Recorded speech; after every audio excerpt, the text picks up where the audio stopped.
سورۃ الرحمن، یہ سورت اپنے مزاج اور مطلب کے اعتبار سے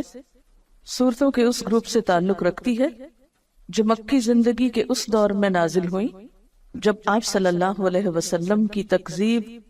اور مخالفت جوش پر تھی، اور وہ آپ سے بار بار اس بات کا مطالبہ کر رہے تھے، یعنی آپ کے دشمن، کہ انہیں کوئی نشانی دکھائی جائے، کوئی معجزہ دکھایا جائے، اور اگر ان کے مطالبے پر معجزہ یا عذاب نہیں آتا تو پھر وہ محمد صلی اللہ علیہ وسلم کی دعوت کو نہیں مانیں گے، اور اگر دنیا میں عذاب نہیں آتا تو اس کا مطلب یہ ہے کہ آخرت میں بھی نہیں آنے والا۔ اس کانٹیکسٹ میں یہ سورت نازل ہوئی۔ اس سورت میں ایک آیت فَبِأَيِّ آلَاءِ رَبِّكُمَا تُكَذِّبَانِ کی بار بار تکرار ہوئی،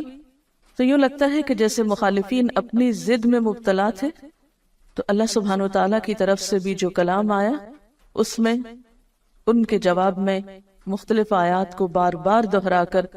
ان کی ضد کو ختم کیا گیا۔ کسی بھی بات کو بار بار کرنے کا مطلب کیا ہے کہ مخاطب کو وہ حقیقت اچھی طرح سمجھا دی جائے، اس چیز کی طرف توجہ دلائی جائے جس کی طرف وہ توجہ نہ دینا چاہتا ہو۔ قرآن پاک کا یہی انداز دراصل ایک مؤثر انداز ہے کہ وہ مخاطب کے مزاج کو سامنے رکھ کر بات کرتا ہے۔ مخاطب اگر ضد میں مبتلا ہے تو اس کی سوچ کی اصلاح کے لیے ایسا انداز اور اسلوب اختیار کیا گیا ہے کہ وہ سوچنے پر مجبور ہو جائے۔ پچھلی صورت میں بار بار وَلَقَدْ يَسَّرْنَا الْقُرْآنَ لِلذِّكْرِ کی بات ہوئی، اور یہاں کلام کے آغاز میں ہی فرمایا بسم اللہ الرحمن الرحیم الرحمن علم القرآن، رحمان اس نے قرآن کی تعلیم دی۔ اس صورت میں اللہ سبحانہ وتعالیٰ کی بہت سی نعمتوں کا ذکر کیا گیا ہے، اور پھر ان نعمتوں کا احساس بھی دلایا گیا سوالیہ انداز میں فَبِأَيِّ آلَاءِ رَبِّكُمَا تُكَذِّبَانِ کہہ کر کہ تم اپنے رب کی کن کن نعمتوں کو جھٹلاؤ گے۔ حقیقت یہ ہے کہ انسان کو جتنی بھی نعمتیں ملی ہیں ان سب میں بہترین نعمت، اعلیٰ ترین نعمت، اور وہ نعمت جس کا سب سے پہلے ذکر کیا گیا وہ ہے قرآن کی نعمت۔ ساری دنیا کی نعمتیں ایک طرف اور قرآن کی نعمت ایک طرف۔ هو خیر مما یجمعون، وہ بہتر ہے ہر اس چیز سے جسے لوگ جمع کر رہے ہیں۔ اور یہ اللہ تعالیٰ کی رحمت کا نتیجہ ہے کہ مخالفین عذاب مانگ رہے ہیں اور اللہ تعالیٰ جواب میں اپنی رحمت کے طور پر ان کی اصلاح کے لیے قرآن بھیج رہا ہے۔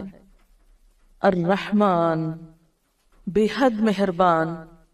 بہت مہربان، علم القرآن،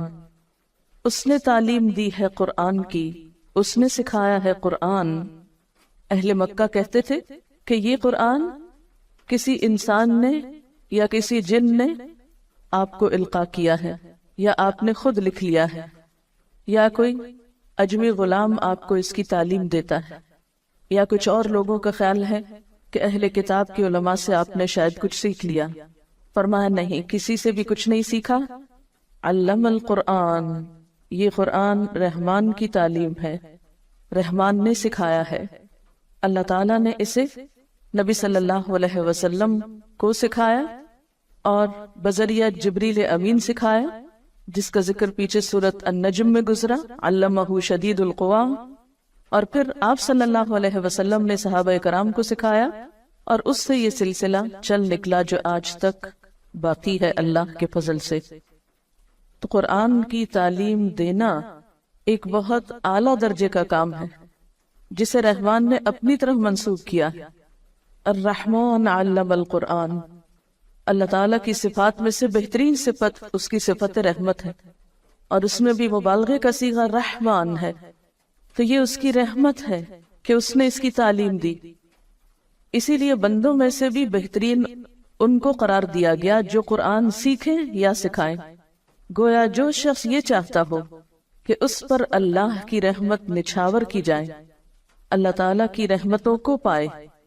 اس کے لیے پھر اس کے سوا کوئی راستہ نہیں کہ اس قرآن کو سیکھے اور سکھائے، یا اس کو لوگوں تک پہنچانے کے لیے کوشش کرے۔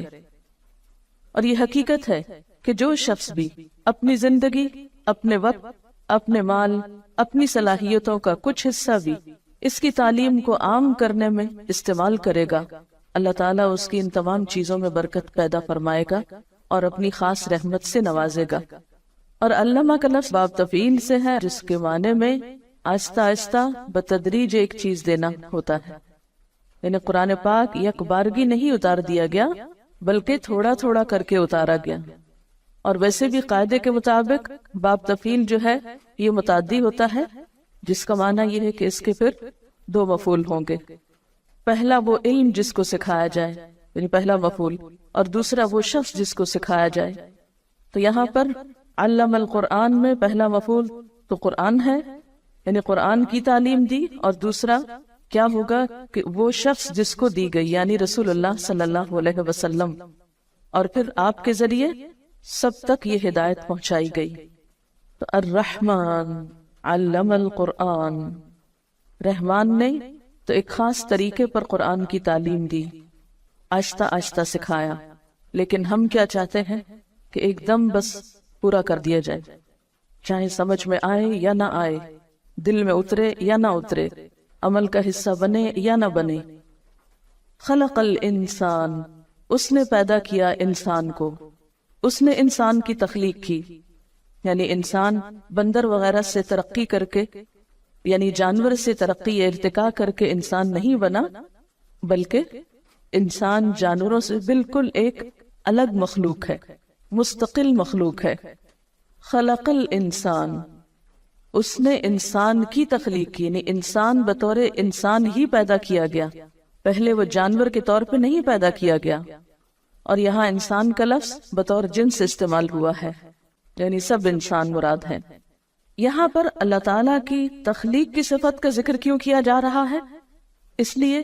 کہ اللہ تعالیٰ نے جو تعلیم دی ہے قرآن کی، یہ اس وجہ سے دی ہے کہ اس نے انسان کو بنایا، وہ انسان کی حقیقت کو پہچانتا تھا، اس کی ضرورت ہدایت کو بخوبی جانتا تھا، اور اس ضرورت کو پورا کرنے کے لیے اس نے قرآن کی تعلیم دی ہے۔ اور آپ دیکھیے کہ جو خالق ہوتا ہے وہ مالک بھی ہوتا ہے، تو جو مالک ہوتا ہے اس کے ذمہ ہوتا ہے کہ مملوک کو کام بتائے کہ اسے کیوں بلایا گیا، کس کام کے لیے بنایا گیا۔ یہ بالکل ایسے ہی ہے جیسے آپ کسی فیکٹری میں ملازمت کریں، تو فیکٹری کے مالک کا ذمہ ہے کہ آپ کو آپ کے کام کی نوعیت بتائے۔ جب بھی کسی کو کسی محکمے میں یا کسی ادارے میں یا کسی دکان پر یا کسی فیکٹری میں مملوک کے طور پر یا کام کے لیے بلایا جاتا ہے ایک امپلائی کے طور پر، تو جو مالک ہوتا ہے اس فیکٹری کا یا بزنس کا،